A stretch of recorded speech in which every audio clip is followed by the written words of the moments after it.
le mot qui revient tout le Ouais, temps. Et ouais. quand on entend le mot maladie orpheline, ça veut dire maladie pour laquelle on ne fait rien. Alors, Mhm, c'est mhm. souvent une erreur parce qu'il y Ouais. a beaucoup de recherches en génétique D'accord. actuellement Ouais, ouais. et beaucoup de travail sur la thérapie génique. Je pense qu'on devrait moins parler de maladie orpheline. C'est ce qui revient et c'est quand même comme ça que les gens le perçoivent.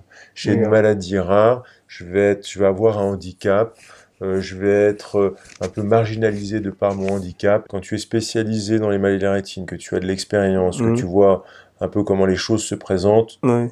il te faut pas longtemps pour comprendre que ce à quoi tu vas avoir affaire. D'accord. Ok. Mais malgré tout, on reste très prudent dans l'annonce. Mhm, Le verdict tombe mhm, et c'est toujours très très difficile. Alors soit c'est une maladie génétique qui est connue dans la famille, on est déjà un peu préparé, mhm. soit c'est un premier cas. Les enfants Ouais. ont des yeux très transparents, ils ont des cristallins parfaitement clairs, ils sont extrêmement Exposé. poreux à Ouais. la radiation, Mhm. et donc, il faut impérativement leur mettre des lunettes de soleil. Je ne compte plus le nombre de fois où je me fais de la rando en montagne, les parents ont des lunettes de soleil, les enfants Les n'en ont enfants n'en ont pas. pas.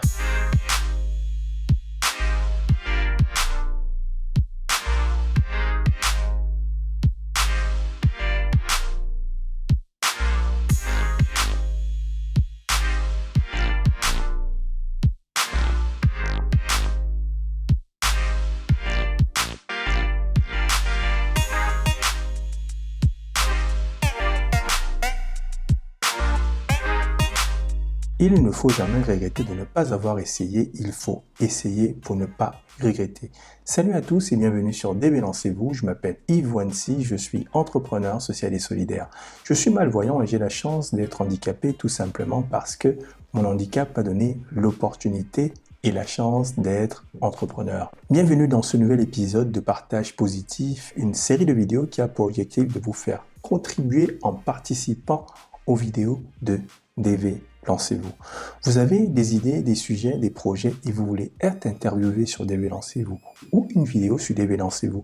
Alors, je vous invite à m'écrire à l'adresse qui s'affiche à l'écran contact@dvlancezvous.com et je serai ravi de vous accueillir sur la chaîne. L'ophtalmologie est une branche médicale de la médecine qui est principalement chargée du traitement des maladies de l'œil. Il existe plusieurs catégories d'ophtalmologistes, notamment ce qu'on appelle les ophtalmologistes généralistes. Il existe également des ophtalmologistes spécialisés dans des domaines plus pointus, notamment la rétine, de la surface oculaire, de la cornée, de la greffe de la cornée, du glaucome. Il existe également en ophtalmologie des spécialités plus récentes, la chirurgie réfractive, c'est pour ceux qui ne veulent plus porter des lunettes et qui sont corrigés au laser, ça se fait d'ailleurs de plus en plus. Il existe également des ophtalmologistes spécialistes des maladies rares de la vue. Bon, ça c'est dans le domaine de la recherche, ça fera d'ailleurs partie d'un de mes prochains sujet. Les ophtalmologistes aussi sont souvent très critiqués par les patients devenus handicapés à cause d'une maladie rare.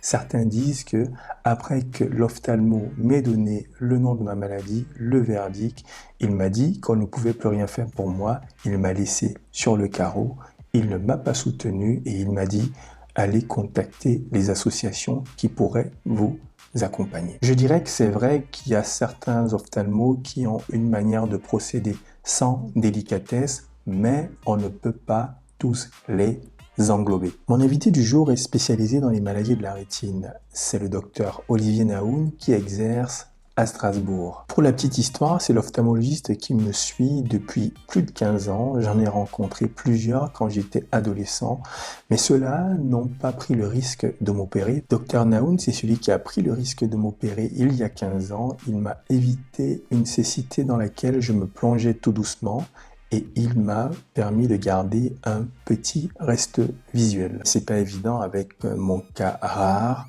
Par contre, il m'a donné quelque chose de plus important et invisible à l'œil nu. C'est tout simplement qu'il m'a redonné de l'espoir. Des années sont passées et nous avons noué une sympathie. D'ailleurs, c'est grâce à lui que j'ai rencontré l'association des ophtalmologistes d'Alsace qui nous ont soutenus dans des projets. Et actuellement, avec le docteur Naoun, nous allons démarrer un projet important d'accompagnement du patient après l'annonce de sa maladie, de son handicap. C'est-à-dire trouver une passerelle qui permettra au patient de trouver les leviers qui lui permettront d'accéder facilement au processus d'accompagnement associatif, administratif et aide technique. Avec cette interview, j'ai fait également un clin d'œil à mes parents, Lisette et Dominique, et également à mes sœurs et frères qui découvriront mon ophtalmo sur un autre angle. Mes parents m'ont toujours soutenu psychologiquement et m'ont fait comprendre l'avantage qu'on peut avoir quand on a un handicap. Comme ils me l'ont souvent dit, quel que soit le handicap, c'est un obstacle à défier au quotidien. Et en conclusion, je dirais que vous soyez malvoyant, non-voyant, voyant, handicapé, valide ou sans problème, il faut savoir que le plus important dans la vie n'est pas de posséder les meilleures cartes, mais de bien jouer celles que nous avons entre les mains. Je suis donc ravi d'avoir l'honneur d'accueillir le Dr Naoun sur la chaîne et ravi de partager cette interview avec vous. N'hésitez pas à commenter, liker, partager et vous abonner sur la chaîne YouTube, Facebook, Instagram. Bonjour Olivier, merci d'avoir accepté de répondre à ma petite caméra. Déjà, comment tu vas ? Ça va bien, je te remercie Yves. Merci de t'être déplacé avec tout ton matériel, ton installation complexe. Déjà, je rappelle que tu es ophtalmo. Tu es ophtalmo à Strasbourg. Je suis ton patient depuis quelques années, mais ça, tu te souviens quand on s'est rencontrés la première fois? Je me rappelle très bien. C'est vrai? Je me rappelle très bien de nos rencontres, dans la mesure où tu as un problème très particulier, un problème rare, un problème pour lequel on n'a jamais eu d'explication très franche, qu'on a tenté de soigner, d'opérer. Donc je n'oublierai jamais. J'ai même les images de ta rétine en tête et j'y fais régulièrement référence quand je vois des cas complexes. Ça m'arrive souvent de dire tiens, ça ressemble aux images d'Yves Vanzy, que j'ai même d'ailleurs ressorti il n'y a pas très longtemps parce qu'on a vu quelqu'un qui avait un problème très proche du tien. D'accord. Donc oui, j'ai tes images en tête. On a souvent discuté et que je te trouve très sympathique, mais aussi parce que j'ai tes images en tête. Ouais, bon, je rappelle que tu es l'ophtalmo qui m'a opéré parce que j'en ai vu quelques-uns, mais c'était celui qui a enfin eu le courage de pouvoir opérer la pathologie. Est-ce que tu peux te présenter? Oui, alors donc je suis ophtalmologiste. J'ai été formé essentiellement à Nancy, qui est toujours un centre de référence pour la chirurgie rétinienne. D'abord, j'y suis né. J'y ai grandi et j'ai fait mes études de médecine, puis mon internat en ophtalmologie, puis j'ai fait une petite partie à Paris en fin d'internat pour acquérir des compétences qu'on ne pouvait pas me donner à Nancy, enfin pour revenir à Nancy faire un assistanat en ophtalmologie, au cours duquel je me suis essentiellement formé à la chirurgie de la rétine. Qu'est-ce qui t'a attiré dans cet univers-là? Quand j'étais petit, j'étais passionné de modélisme et ce que j'ai adoré, c'est au bloc opératoire, c'était tout simplement et tout bêtement l'instrumentation. Je l'ai trouvée fabuleuse. Voir un œil, voir une rétine, c'est un organe transparent. L'œil est un organe transparent. On voit tout dedans. Les images, il y a, à mon sens, rien de plus beau que l'image d'un iris ou d'une rétine. Et je suis tombé amoureux de ces images tout de suite. Et la première fois que j'étais au bloc opératoire, quand j'ai vu en plus cette instrumentation fabuleuse, qui pourtant à l'époque était encore pas aussi développée que maintenant, je suis tombé complètement dedans et amoureux de ce métier que j'ai embrassé pleinement et dans lequel je me suis formé au maximum, en tout cas de ce qui m'intéressait dans cette partie-là de ce métier qui est la chirurgie rétinienne. T'avais la famille dans le milieu ou c'est ton père, t'es un oncle pas du ou tout, c'est vraiment toi tout seul? Pas du tout. Enfin, mon père est médecin quand même. Quand on a un père médecin passionné, on est forcément un peu orienté et j'avais très vite compris que je ferais plaisir à mon père si je devenais médecin. Mais mon père lui-même n'était pas du tout impliqué dans cette spécialité, il en avait une toute autre. Et donc j'ai découvert vraiment ça par hasard, en fait par hasard. J'avais fait un premier stage en attendant les résultats du concours de l'internat. J'ai fait un stage en médecine interne. Et en médecine interne, un jour, je suivais des patients diabétiques et j'ai reçu un courrier de l'ophtalmologiste qui me dit voilà, pour ce patient, je préconise une vitrectomie avec dissection de la prolifération fibrovasculaire de la rétinopathie diabétique. Alors je dis ça, c'est un truc, pour moi c'était du chinois, complètement chinois. J'ai téléphoné au chirurgien, j'ai dit écoute, est-ce que je peux venir voir ? Et là, je suis donc allé au bloc opératoire accompagner le patient et c'est là que j'ai été totalement émerveillé par ce qui s'y faisait et j'ai décidé de me lancer là-dedans. D'accord, d'accord. Mais en ophtalmologie, tu as plusieurs catégories quand tu vas dans les études d'ophtalmologie. C'est ce que tu as une partie, parce que l'œil est quand même très complexe, hein. Mhm. C'est pas souvent on a l'impression que la maladie des yeux, c'est juste un truc, voilà. Bon, celui qui ne s'y connaît pas, bon, moi Mhm. je m'y intéresse parce que je suis concerné. Mhm. Mais quand on est ophtalmo, est-ce qu'on se spécialise particulièrement sur une partie de la rétine ou sur, tu peux un peu nous Alors, on n'est expliquer? pas obligé de se spécialiser, donc on peut Ouais. être ce qu'on appelle ophtalmologiste général. Mhm. Ou alors se spécialiser, devenir plus pointu dans un domaine ou un autre. Alors, D'accord. les domaines de compétences un peu pointus, un peu ultra spécialisés de l'ophtalmologie, alors si on va, disons, de l'avant à l'arrière du globe, comme on a l'habitude de le faire quand on décrit l'œil, Ouais. ben, tu auras les spécialistes de la paupière, par exemple, D'accord. les gens qui font de la réparation, de la reconstruction ou de la chirurgie plastique. Tu as des spécialistes de la surface oculaire, c'est devenu une vraie spécialité, les problèmes d'allergie, de maladies de la conjonctive, maladies de la cornée, avec les nouvelles Mhm. techniques de greffe de la cornée, les problèmes de sécheresse oculaire, les problèmes qui sont parfois assez compliqués sur le plan immunologique, et ça peut nécessiter des compétences très très particulières. D'accord. Puis après, tu as les gens qui sont très spécialisés dans le glaucome, les gens qui sont très spécialisés dans le strabisme, les gens qui sont aussi spécialisés dans des choses assez nouvelles comme la chirurgie réfractive, par exemple, pour les Mhm. gens qui veulent plus porter de lunettes, qui veulent être corrigés au laser. Et Ouais. donc ça, c'est aussi devenu une Ça se spécialité à part développe, ça. entière. J'ai vu Voilà, ça voilà, de aussi, plus ouais. en Tout à plus. fait. Après, en arrivant à l'arrière de l'œil, bah, tu as les spécialistes de la rétine. On devrait dire du vitré de la rétine parce que une grande partie des pathologies de la rétine qu'on opère sont en fait plus souvent des pathologies du vitré. C'est quand même complexe, hein. Il y a beaucoup de pathologies, hein. Glaucome, machin. Est-ce que tu retiens tout ça ou Mhm. tu as eu comment tu as eu le temps pour retenir tous ces noms de Bah, d'abord, c'est pathologies? long, hein. Moi, j'ai Mm. fait 8 ans d'internat, Ouais. et 8 ans d'internat plus 4 ans de clinica, donc j'ai passé 12 ans dans ma période d'apprentissage. D'accord. Donc en Ok. 12 ans, bah, tu as quand même le T'as temps comme le temps d'apprendre. Ouais, ouais, d'apprendre.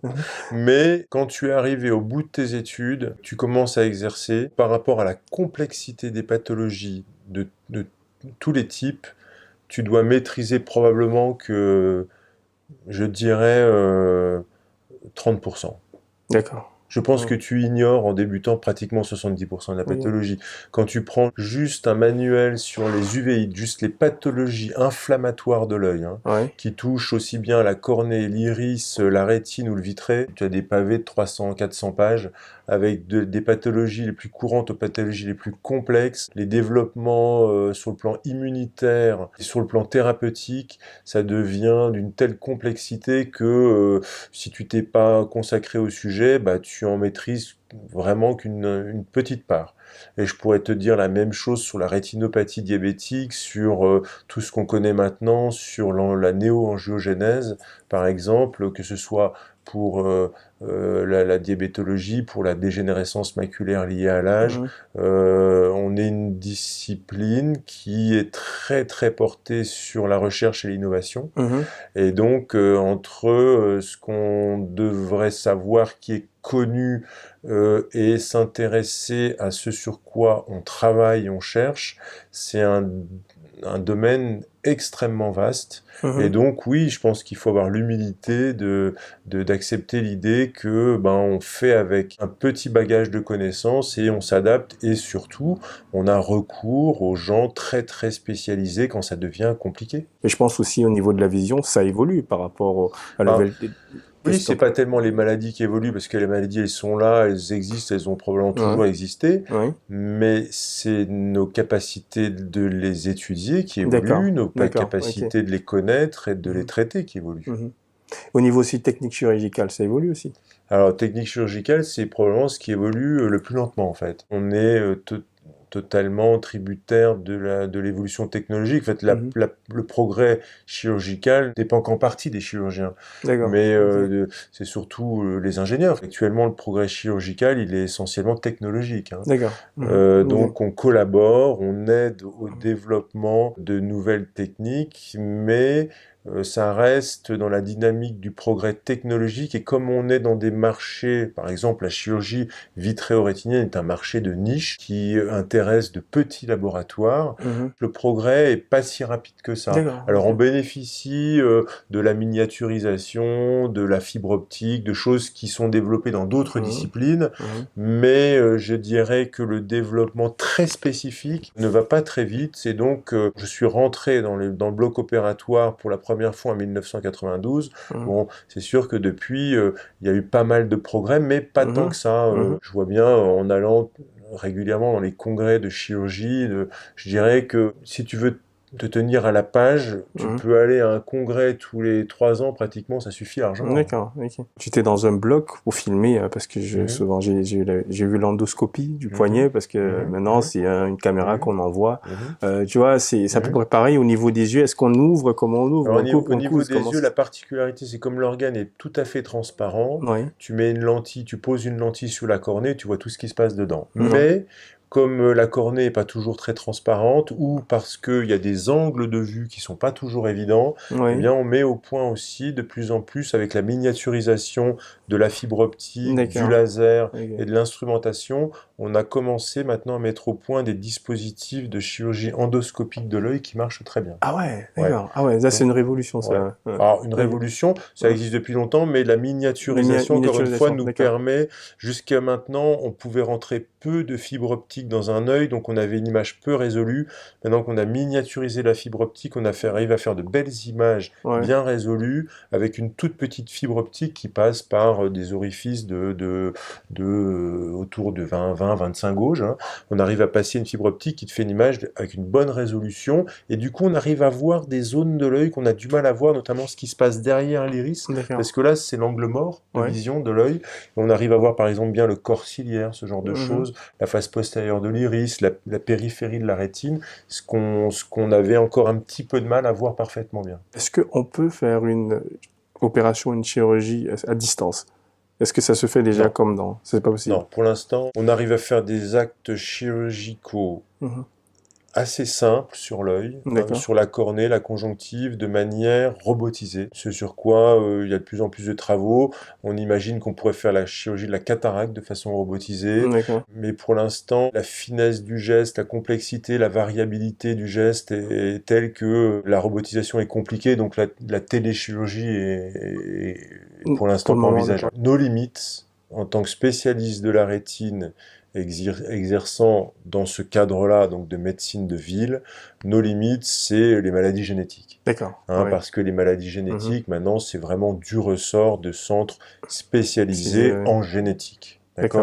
Donc c'est pas tellement, c'est pas notre cœur de métier. Et en général, on fait le diagnostic, quelquefois même on le fait pas, et on oriente quelqu'un qui a un problème qui n'est pas de notre ressort au centre de référence des maladies génétiques, et on a la chance à Strasbourg d'avoir un centre extraordinaire qui est le Cargo que tu connais, et donc on confie nos patients au Cargo qui s'en charge très bien, et en tout cas du mieux qu'ils peuvent avec les moyens qu'on dispose actuellement. On va parler d'un sujet qui peut souvent fâcher les parents, d'ailleurs on en parle souvent, c'est quand tu rencontres un patient jeune ou d'un certain âge, et tu apprends aux parents que voilà, votre fils a tel handicap, ou ça ne va pas se résoudre là tout de suite avec une opération. Quel est le retour des parents? Parce que c'est un choc quand on apprend que son enfant a un handicap. Je l'ai vécu aussi, donc... C'est très difficile, c'est quelque chose Alors souvent, on le fait pas en une seule fois et pas brutalement. Quand tu es spécialisé dans les maladies de la rétine, que tu as de l'expérience, que tu vois un peu comment les choses se présentent, il te faut pas longtemps pour comprendre que ce à quoi tu vas avoir affaire.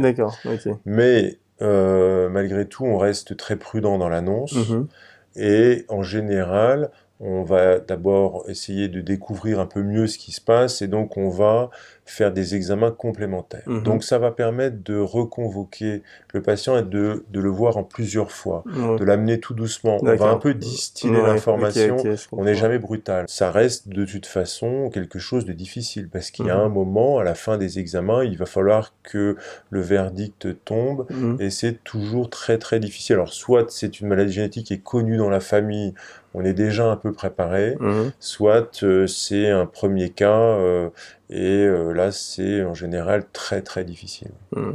C'est difficile bon, à annoncer. On a pris l'habitude, puis on n'a pas que ça de difficile à annoncer. On parle des jeunes et des maladies génétiques. On a aussi la partie cancérologie qui est un autre versant de pathologie difficile à annoncer. Donc on a appris à le faire. Ça reste de toute façon très difficile et un exercice désagréable.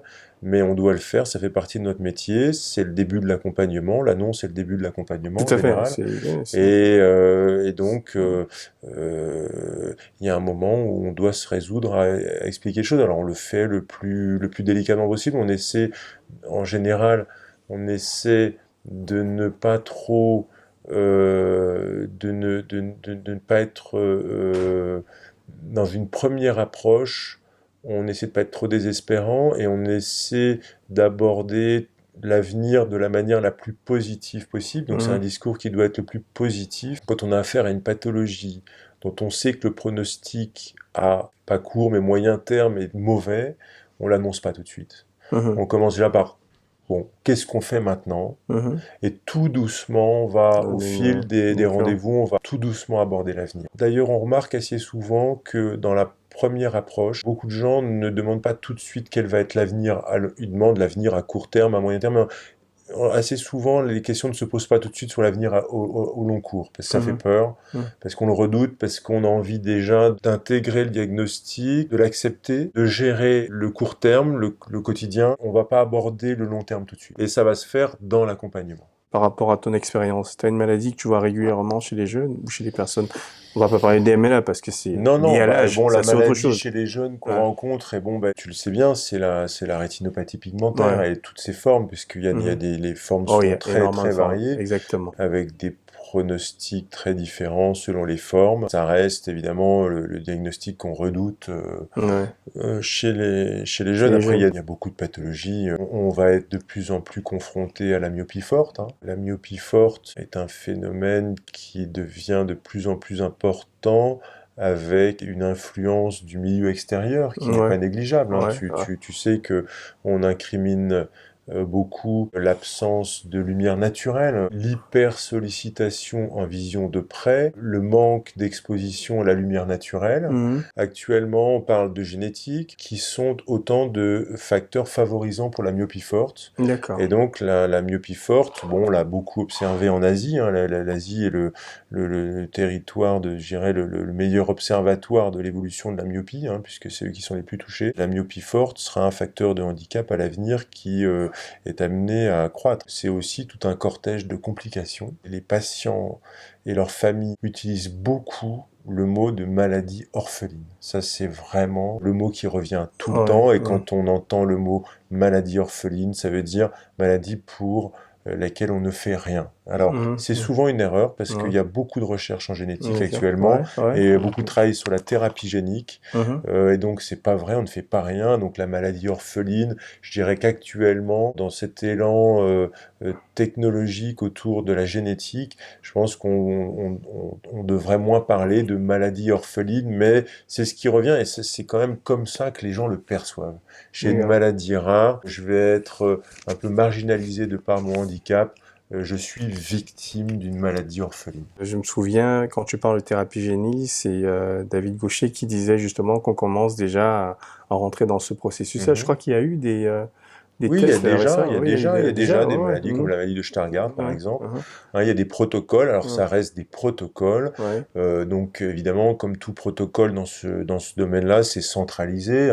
Les gens sont pour le moment essentiellement traités à Paris, à l'Institut de la Vision, qui s'occupe de ces nouveaux protocoles. Et c'est passionnant et c'est un vrai message d'espoir dans un avenir, on espère, le plus proche possible pour beaucoup de gens. Mais tu sais que quand tu demandes aux jeunes, parce que je rencontre beaucoup de jeunes, si on leur trouvait une solution pour sur leur pathologie, est-ce qu'ils seraient prêts À l'utiliser, beaucoup te disent non. Ah oui, ça fait Ouais, peur.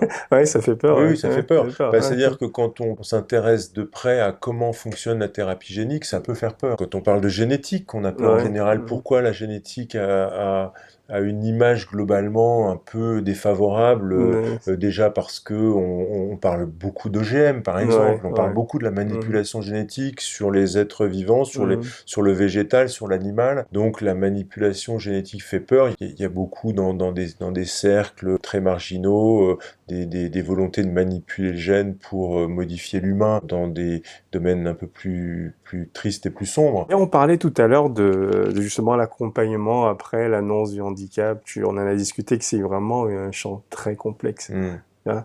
Mais est-ce que tu penses que il y a une volonté des ophtalmos justement d'aller vers cet accompagnement-là après l'annonce de la maladie, les solutions des parents, parce que c'est que toi tu t'y intéresses un peu, Mhm. mais c'est pas tout le monde qui s'y intéresse. Non. D'ailleurs, tu m'as sorti le fameux document que tu as Hmm. trouvé Hmm. et qui était déjà, c'était quoi, 22 pages Ouais, ou 22 pages ouais, de Xavier Zanlonghi, qui est un Ouais. des ophtalmologistes en France qui s'est spécialisé depuis longtemps sur Mhm. le handicap et les aptitudes. Quand tu lis ce document de 22 pages qui est paru dans une revue spécialisée, eh bien, tu constates que le parcours administratif Mhm. est très complexe. Ouais. Et c'est assez décourageant, y compris pour les professionnels Mhm. de la vue. Tu vois bien comment fonctionne un cabinet d'ophtalmologie en ville, Mhm.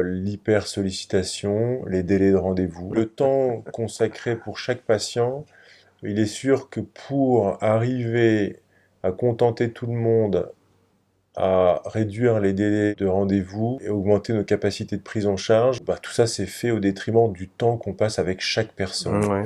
et du temps qu'on passe pour la discussion, pour l'explication.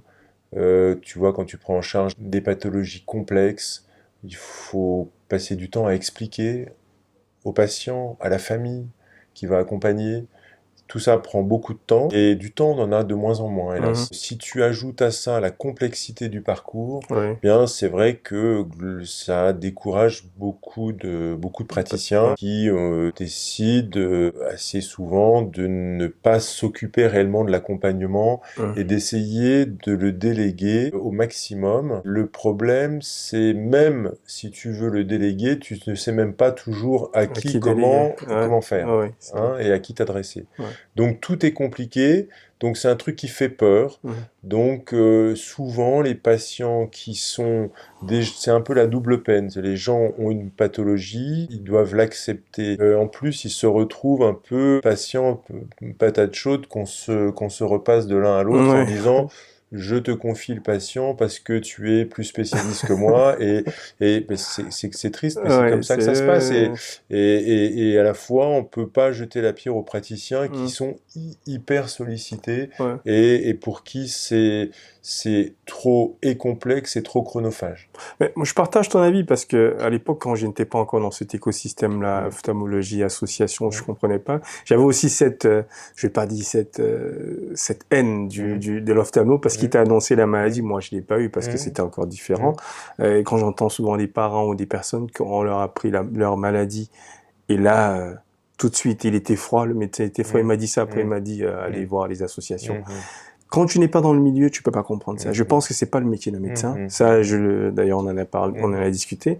C'est des associations, c'est une autre façon de, c'est mm, aussi les informaticiens ou tout ce mm, qui est la technologie. mm, C'est leur métier. Mais vraiment, trouver cette passerelle, mm, ce pivot-là, ça, c'est mm, encore plus compliqué à créer une vraie structure. mm. Mais bon, on va essayer de voir les choses qui pourraient être possibles dans ce cas-là. Est-ce que tu peux nous expliquer la, la technique chirurgicale que tu m'as faite, qui est la vitrectomie, en Mhm. langage simple, parce que on peut lire des tas de choses. Est-ce que tu nous expliquer exactement, simplement, ce que c'est la vitrectomie, Bien ce que sûr. moi j'ai eu, oui. Mm. Alors, la vitrectomie, c'est une intervention qui consiste à enlever, à aspirer Mhm. la gélatine qui remplit la grande partie du globe, donc tout ce qui se passe en arrière du cristallin, on appelle Ouais, ça le segment postérieur de l'œil, une sorte de poche, hein, ouais, un œil, hein, et c'est rempli d'une gélatine qui s'appelle le corps vitré. C'est une gélatine qui est faite d'eau et de collagène. C'est quelque chose d'assez visqueux. C'est un peu la texture du blanc d'œuf. Hein. D'accord. Ouais. Et donc, cette gélatine est collée à la rétine. D'accord. Et presque chez tout le monde, avec le temps, petit à petit, elle se décolle de la rétine. C'est souvent quand le vitré commence à se décoller de la rétine que les pathologies vitréo-rétiniennes arrivent. Et il y a tout un cortège de pathologies, là dont je ne vais pas parler tout de suite, mais qui sont occasionnées par ces modifications du corps vitré ou ces corps vitrés anormaux. Eh bien, le gros de la chirurgie, ce qu'on appelle la chirurgie rétinienne, mais on devrait appeler ça la chirurgie vitréo-rétinienne, et c'est souvent d'ailleurs surtout une chirurgie du vitré, consiste à enlever le corps vitré et à le décoller proprement de la rétine et d'y associer des gestes sur la rétine qui sont nécessaires, mais le gros c'est la vitrectomie, avec une petite sonde qui coupe et qui aspire, donc c'est une sonde avec une petite qui aspire, et avec une petite guillotine qui coupe les fibrilles de collagène pour le rendre parfaitement liquide, Ouais. eh bien, on va petit à petit aspirer tout ce corps vitré, et en même temps, on a une petite tubulure qui amène de l'eau dans l'œil, puisqu'il faut que l'œil garde son volume constant, et on va remplacer petit à petit quelque chose qui était beaucoup d'eau et un peu de collagène, qui était une sorte de liquide visqueux, en un liquide parfaitement aqueux. D'accord. Quelle est un peu l'hygiène des yeux pour avoir gardé une bonne vue ou le peu de vue qu'on a? Qu'est-ce que tu peux conseiller? Des choses très simples. Ouais. Et on n'en parle pas suffisamment et on Ouais. n'insiste pas là-dessus. J'ai d'ailleurs été, il n'y a pas longtemps, choqué parce que ma fille, qui met toujours ses lunettes de soleil, elle vient de rentrer en 6e, elle vient de rentrer au collège, et la première semaine dans la cour de récréation, le directeur lui a dit qu'elle devait enlever ses lunettes de soleil, que ça ne se faisait pas de porter des lunettes de soleil dans une cour de récréation du collège. Ça lui paraissait fantaisiste. Les enfants Ouais. ont des yeux très transparents, ils ont des cristallins parfaitement clairs, ils sont extrêmement Exposé. poreux à Ouais. la radiation, Ouais. et donc il faut impérativement leur mettre des lunettes de soleil. Je ne compte plus le nombre de fois où je me fais de la rando en montagne, les parents ont des lunettes de soleil, les enfants Les n'en ont enfants n'en ont pas. pas. Donc au soleil, les enfants doivent porter chapeau, visière et Et lunettes. lunettes de soleil, Ouais. c'est hyper important. Je dirais l'hygiène des yeux, elle commence là, dès le D'accord. plus jeune âge. Il faut mettre des lunettes de soleil aux enfants et bien plus qu'on ne le dit et qu'on ne le fait. Il ne faut pas passer à côté des tests de dépistage. Ouais. Hein, chez les enfants, on voit encore trop d'enfants amblyopes. Hein. Un enfant amblyope, Ouais. hein, c'est un enfant qui n'a pas l'acquisition visuelle normale, Ouais. hein, parce que souvent il y a un strabisme qui n'est pas diagnostiqué ou une anomalie visuelle qui n'est pas diagnostiquée et un œil ne se développe pas. Par exemple, hein. Ouais. Ça c'est D'accord. l'amblyopie. Ouais. Donc c'est les tests de dépistage dès le plus jeune âge. Hein, surtout s'il y a des antécédents familiaux. Hein, D'accord. quand dans une famille il y a une anisométropie, un parent qui a un astigmatisme important d'un côté et pas de l'autre, c'était déjà pareil la génération d'avant. Il faut absolument le faire dépister rapidement parce que ça se traite avec des systèmes de cache. Hein, on arrive à traiter l'amblyopie. Donc ça c'est hyper important. Quand on grandit un peu plus, quand on vieillit un peu plus, c'est les tests de dépistage de pathologie. D'accord. Hein, Ok. alors, s'il y a des pathologies génétiques dans la famille, il faut chercher. Si il y a du diabète, il faut chercher les complications du diabète. S'il y a des cas de glaucome dans la famille, il faut pas oublier de se faire dépister le glaucome. À certaines étapes de la vie, il faut pas oublier de faire des contrôles réguliers. C'est évident. Puis après, on va dire, il y a ce qu'on appelle, on en parle de plus en plus, il y a l'épigénétique. Il y a comment ton environnement peut influencer l'évolution de tes yeux. On en a parlé, D'accord. par exemple, Ouais. pour la myopie. Hein, la myopie, Oui. c'est le manque d'exposition à la lumière du jour. Mhm. Hein, il faudrait qu'un enfant soit exposé à la lumière du jour au moins 2 heures par jour, ce qui est de moins en moins le cas. Donc ça, c'est l'hygiène des yeux, ça on peut en parler. Hein. Les temps d'exposition beaucoup trop longs aux écrans. Ouais. Hein, ça fait partie aussi de l'hygiène de vie, l'hygiène des yeux. Mhm. Et puis il y a évidemment l'alimentation et les maladies cardiovasculaires. C'est sûr que on observe une augmentation de l'obésité, des maladies cardiovasculaires, du diabète, et qui s'accompagne aussi d'une augmentation de pathologies oculaires. Quelles sont tes passions? Alors, mes passions, avec le temps qui me reste, c'est Ouais. pas énorme, mais j'en ai deux, c'est le sport et la musique. J'essaie de pratiquer du sport au moins une fois tous les 2 jours. Mes articulations me lâchent un peu, donc je fais des sports assez doux, natation et de vélo. Bien. Tu fais encore de Essentiellement. la guitare, parce que je sais que Voilà, tu je joues à joue la de la guitare guitare. autant que je peux. Ouais. Je suis toujours aussi mauvais, mais ça me fait toujours autant plaisir. Et c'est vraiment un moment de décontraction où je Ouais. me relâche, où D'accord. ça me fait du bien. Ça me fait du D'accord. bien. Ok. Alors, quel est l'avenir de l'ophtalmologie selon toi?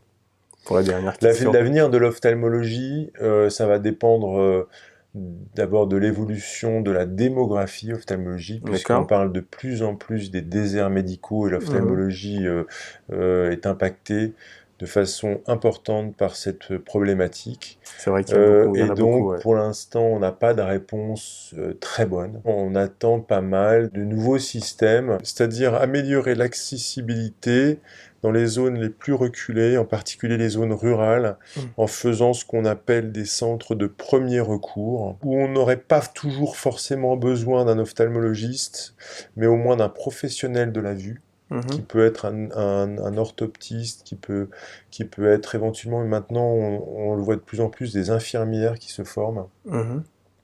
et on peut les former, et on en forme d'ailleurs. L'œil a l'avantage d'être un organe que l'on peut pratiquement maintenant photographier facilement dans euh, toutes ces structures. C'est ça qui est génial.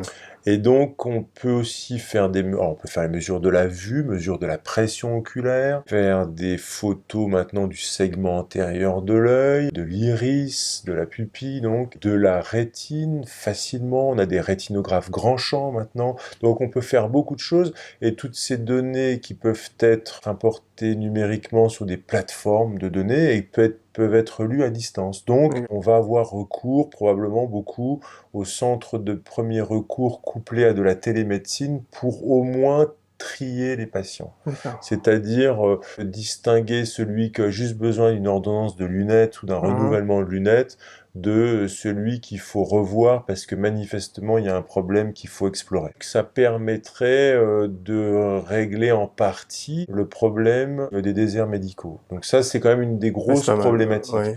Alors ça, c'est le versant pratique, accessibilité, c'est le premier niveau de l'ophtalmologie. Puis Ouais. évidemment, bah, on peut parler de l'avancée technologique. Là, on est à l'autre extrême de l'ophtalmologie. Bah, ça va être peut-être la robotisation de la chirurgie, Mhm. le recours à la réalité augmentée, hein, Ouais. puisqu'on arrive maintenant, on a D'accord. des microscopes qui nous projette sur les yeux des informations pendant l'intervention. Maintenant, on peut par exemple visualiser la rétine en coupe par OCT, hein, ces images qui font des Ouais. coupes de la Mhm. rétine. On arrive à avoir des OCT opératoires. On arrive à avoir des mires qui se projettent sur la cornée pour apprécier les rayons de courbure de la cornée.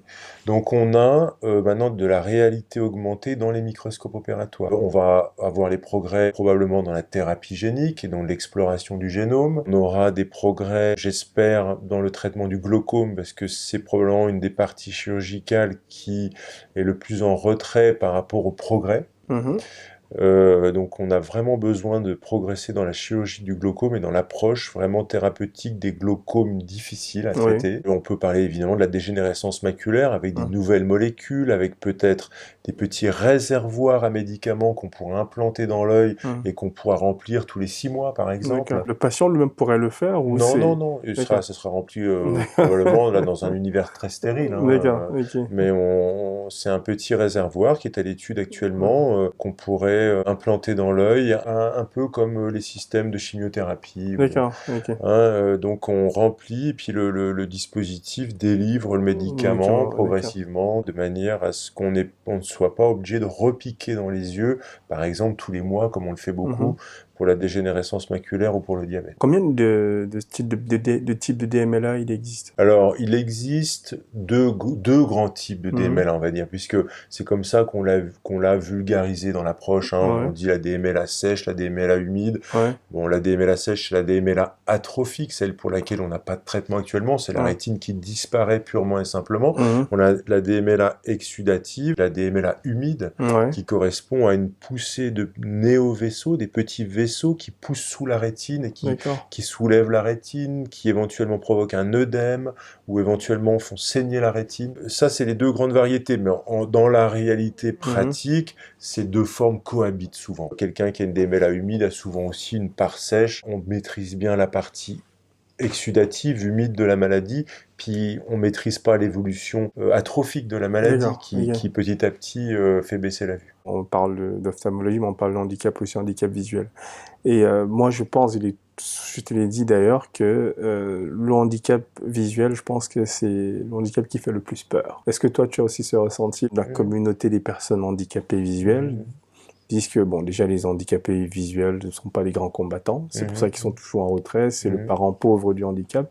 Mais est-ce que toi, tu le ressens en tant qu'ophtalmo, ou c'est nous, les patients, qui le ressentons? Ouais. Absolument. Les gens, les expressions qui reviennent toujours, c'est la vue, c'est la vie, la vue, c'est tout. La vue, c'est tout, docteur.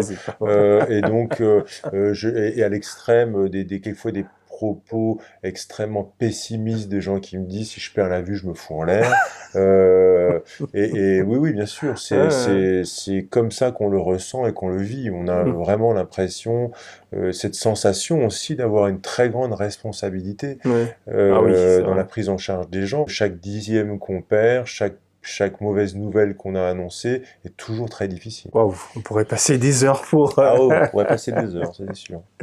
Mais super. En tout cas, merci à Olivier d'avoir accepté de répondre à la caméra. Tu nous as beaucoup appris. Avec plaisir. Je pourrais rester là. Comme c'est quelque chose qui me passionne, je pourrais écouter ça pendant des heures. Merci en tout cas de nous avoir écoutés. J'espère que vous avez beaucoup appris aussi de la chirurgie ophtalmologie. On dit ophtalmologie ou ophtalmique? Ophtalmologie. D'accord. Et n'hésitez pas à commenter, liker, partager. Et si vous avez des questions, je serai ravi de vous répondre.